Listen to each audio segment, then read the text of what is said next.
మెల్లగా తెల్లారిందో ఎలా, వెలుతురే తెచ్చేసిందో ఇలా, పోసి నవ్వులతో మెరిసే పసిపాపల్లా.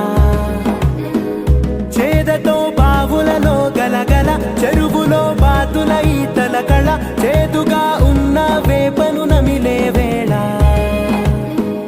చుట్ట పొగ మంచుల్లో, చుట్టాల పిలుపుల్లో, మాటలే కలిపేస్తూ మనసారా మమతల్ని పండించి